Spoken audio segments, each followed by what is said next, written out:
और मैं आपके परिचय में ये बताना भूल गया कि आपने पूरी जिंदगी एजुकेशन पर ही लगा दी है और अभी भी आप स्पिरिचुअल चीज़ों पे और स्पिरिचुअल बुक्स के पढ़ाई में लगी हुई हैं। जब भी मैं आपको फ़ोन करती हूँ कि मैं ये पढ़ रही हूँ, मैं ये पढ़ रही हूँ, तो मुझे भी मोटिवेशन मिलता है कि मैं स्पिरिचुअल बुक्स पढ़ूँ, समझूँ, देखूँ।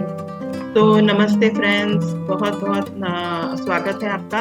हम लोग 40 मैसेजेस फ्रॉम 40 मास्टर्स की जो सीरीज कर रहे हैं, उसमें सभी जो गुरु लोग, सभी मास्टर्स, सभी फ्रेंड्स जो हैं इस ग्रुप के, वो एक एक मास्टर की मैसेज, संदेश दे रहे हैं। और आपने कई सारे संदेश ऑलरेडी सुने। आज वीएस लक्ष्मी जी जो पुणे में रहती हैं, वो हमारे साथ विश्वामित्र जी के संदेश हमें सुनाएंगे।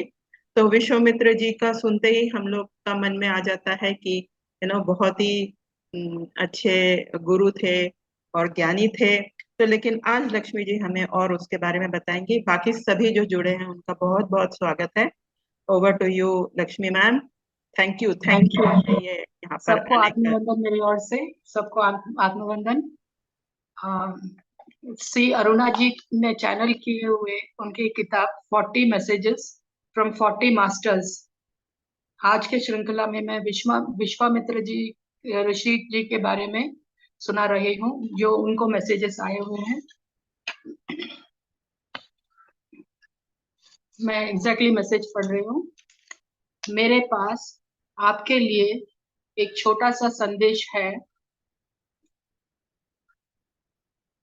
जैसे मुझे कोई गुरु नहीं थे जिसने पुस्तक प्रदान की हो और जिसने आपको स्वतंत्र रखा हो।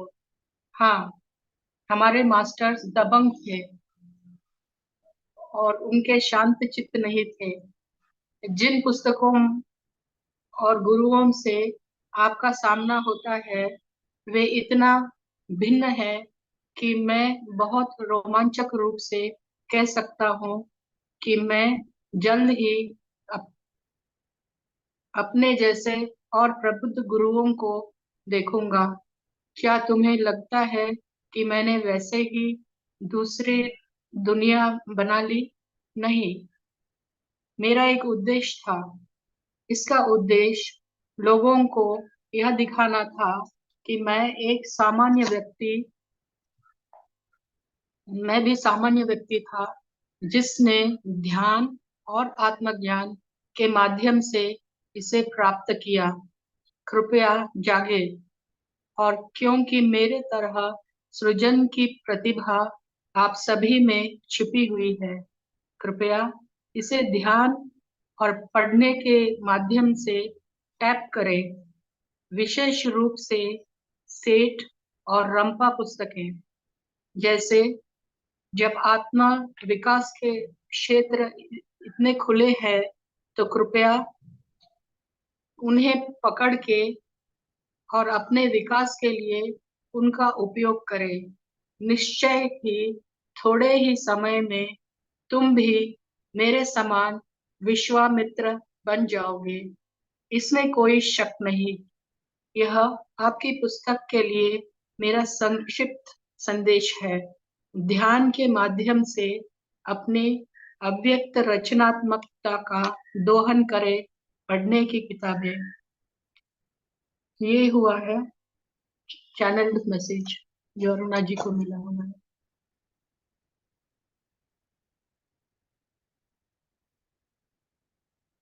उम्मीद है आपको पसंद आया होगा। ये है महर्षि विश्वामित्र जी, मैम, और इन्होंने त्रिशंकु लोक बनाया हुआ है, तो उसकी बड़ा कथा है। विद शरीर उन्होंने भेज दिया अपने शिष्य को। तो मैम, आपने ये बहुत अच्छी तरीके से हमें उनका संदेश तो सुनाया। आपको विश्वामित्र क्यों पसंद आए, आपने क्यों चुना? अ, आ, आपकी उनसे पहले भी कोई परिचय रहा होगा या कुछ आपने सुना होगा? क्या चीज थी कि जो आपने विश्वामित्र जी ही चुना?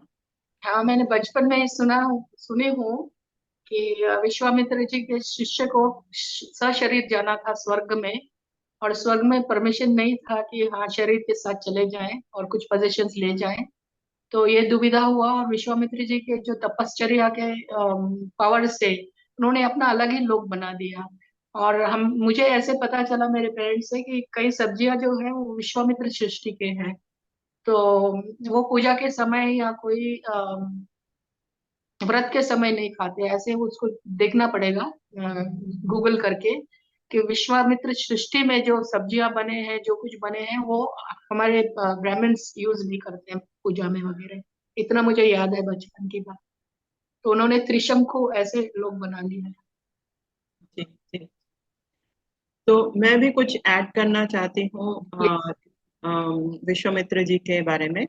तो विश्वामित्र जी के बारे में जितना मुझे लगा कि मैंने ऐसे ही सुना था कि वो एक बहुत जाने माने गुरु हैं। और अम, तो वो ऐसे मतलब उनके फर्स्ट पहले दो पंक्तियों से भी लगता है कि वो काफी पहले हमसे आए हैं। और उनको जो जो हमें ज्ञान प्राप्त ऐसे ही हो गया है, जैसे जूम में आके या किताबें पढ़ के, उनको ये सारी सुविधाएं उपलब्ध नहीं थी। उनको गुरु भी जैसे कि बड़े मुश्किल से या भाग्य से उनको गुरु मिलते थे या ज्ञान मिलता था। तो ऐसी स्थिति में जब उन्होंने ज्ञान प्राप्त किया, तो हो सकता है सिर्फ अपने ध्यान के माध्यम से किया होगा। मतलब उनके संदेश से ये समझ में आता है कि उन्होंने ध्यान से ही ये सारा सब परिचय प्राप्त किया, ज्ञान प्राप्त किया। और ये भी कि उनके जो माता पिता थे, वे भी ऋषि ही थे। और उनको विश्वामित्र जी को एक ब्रह्मा का मानस पुत्र माना जाता है। मानस पुत्र अर्थात कि मतलब कि उनके विचारों से निकला हुआ पुत्र, ऐसे कहा जाता है। तो इतना मुझे पता था, और आपने बहुत अच्छी तरह से उनका संक्षेप में जो संदेश है वो बताया। खासकर उन्होंने पत्री जी का यहाँ पर मतलब एक किस्म से इंगित किया है कि हम लोग सब पत्री जी के ही स्टूडेंट्स हैं। और पत्री जी हमें आनापान सती ध्यान बताते हैं। और उनका जो व्यवहार है, पत्री जी का जो व्यवहार है, जैसे कि सबको हैंडशेक करना, शायद वो कह रहे हैं कि यानी अपने दोस्तों जैसे रखना। तो ये मधुलिन मैम आप बाद में कहिएगा। लक्ष्मी मैम जो है वो पत्री सर से मिले हुए भी हैं। तो थोड़ा आप अपने गुरु के बारे में बताना चाहें मुझे जो। कहना है, मुझे मेरे तो एकदम लाइफ टाइम का मेमोरी है वो, कि कोविड के समय पर पत्री जी पूना आए थे। तो मुझे ट्रेन और बसेस सब बंद थे काफी महीनों से। तो मुझे बहुत ही आतुरता थी कि पुनः आए और मिलना चाहती हूँ मैं। तो फिर मैं कितने सारे रिक्शा वगैरह ट्राई की, कहीं मिल नहीं रहे थे। फिर मैं वहां रिक्शा स्टैंड पर खड़ी हुई और पत्री जी को मैंने मन ही मन कही कि मुझे तो मिलना है आपसे, लेकिन ऐसा है कि ट्रांसपोर्ट नहीं है, तो मैं यहीं पर खड़ी हूँ। अगर आपको लगता है मुझे मैं मिलना चाहिए आपसे, तो मुझे कुछ चारा दिखाइए। और बस 2 मिनट मैं मेडिटेशन की थी वहां खड़े खड़े स्टॉप पर आंख बंद करके। फिर जैसे कनेक्शन लगा मुझे कि ऐसे सामने रिक्शा के खड़े हो गई, ये तो एकदम जादुई मैजिक है। रिक्शा सामने ही खड़ी हो गई है, और वो पूछता है कहाँ जाना है। उनको लगा कि लोकल एरिया है, फिर मैंने बताई नहीं मुझे पूना जाना है। तो उन्होंने कहा कि नहीं, ये जो ऑक्ट्रॉय है वो लोग अलाउ नहीं करते हैं। तो मैं नहीं, ऑक्ट्रॉय अलाउ करेंगे तो भी मैं बोल रही थी कि कुछ भी पैसा हो तो दे दूंगी मैं। तो उन्होंने कहा ज्यादा 800 वगैरह लेंगे, तो मैं बोली ठीक है चले जाएंगे चले जाएंगे। तो 1000 रुपीज जाने का और 800 ऑक्ट्रॉय का ऐसे बोल रहा था। लेकिन वो जब ऑक्ट्रॉय पोस्ट में रुका तो उसने हाथ कर दिया चले जाओ करके। इससे बड़ा क्या मैजिक हो सकता है। तो फिर वो ढूंढते ढूंढते हम लोग गए, कहीं अंदर में था तो ढूंढते गए। और जैसे हम लोग वहां पहुंचे तो मेरे एक कॉलीग जो रिटायर्ड है वो मुझे मिली वहां बहुत सालों के बाद से 15 इयर्स के बाद मिली वो। और वो जैसे मिली तो चीखने चिल्लाने लगी, अरे लक्ष्मी तुम भी आ गए हो, मैं भी आ गई हूँ पत्री जी से मिलने, ऐसे चीख रही थी वो। हम लोग सीढ़ियां चढ़ रहे थे, और जैसे मैं चढ़ रही थी तो पता नहीं अंदर से जो पत्री जी को हेल्प कर रहे हैं वो लोग कुर्सी लेके आ गए और पत्री जी सामने आके बैठ गए। मेरे पास फोटो भी है अभी भी। तो आके बैठ गए सामने और देख रहे। मैं हैरान हो गई, मैं बोले अरे इतने दूर से मैं आई हूँ और कैसे स्वागत जैसे ही आप बैठ गए। फिर उनके पड़ोस में मैं बैठी थी कुर्सी पर, और फिर मैंने ऐसे ही बोली थी, पूछ रहे थे कितना तर्क हुआ। तो मैं बोली मैं कर रही हूँ, और आपके पूनम का और अमावस्या का मैं सुन रही हूँ ऑनलाइन। तो उन्होंने सूरज की तरफ हाथ किया और कहा सन इज शाइनिंग, ऐसे इंग्लिश में बोला सन इज शाइनिंग। तो थ्रू आउट इंग्लिश में ही बात की हमने। तो जैसे मैंने सूरज की तरफ देखी तो मुझे ऐसे लगा कि हाँ सच में कह रहे कि आप प्रोग्रेस कर सकते हो। मैं बहुत इमोशनल होती हूँ तब जब उनका मैं याद करती हूँ तो फिर ऐसे बैठे थे, फिर दूसरे मेरे फ्रेंड को उनके पास में बैठना था, मैं उनके पैर के पास बैठ गई। मुझे वो अच्छे से याद है। और फिर बहुत देर तक और उसके बाद फिर वो निकल गए, फिर हम लोग गए उसमें बैठने मेडिटेशन सेशन में। और जैसे मैं निकल रही थी, पहले बार मैं उनको फेस टू फेस मिली थी। और जैसे मैं बहुत लोग जाने के बाद मैं गई तो उन्होंने हाँ मैडम थैंक यू ऐसे बोलने लगे। मतलब कई जन्मों का कोई रिश्ता हो जैसे ऐसे लगने लगा मुझे। फिर दूसरे बार तो मिल नहीं हुआ लगभग। जी जी मैम, बहुत अच्छे से आपने सुनाया। तो बहुत अच्छा लगा आपका ये जो प्रेजेंटेशन था। और हमारे जो जुड़े हुए मास्टर्स एंड फ्रेंड्स हैं, वो अगर विश्वामित्र जी के बारे में कुछ बताना चाहें या कुछ मैम से पूछना चाहें, तो आप जरूर पूछ सकते हैं या कुछ ऐड करना चाहें तो मोस्ट वेलकम। बहुत बहुत धन्यवाद लक्ष्मी मैम।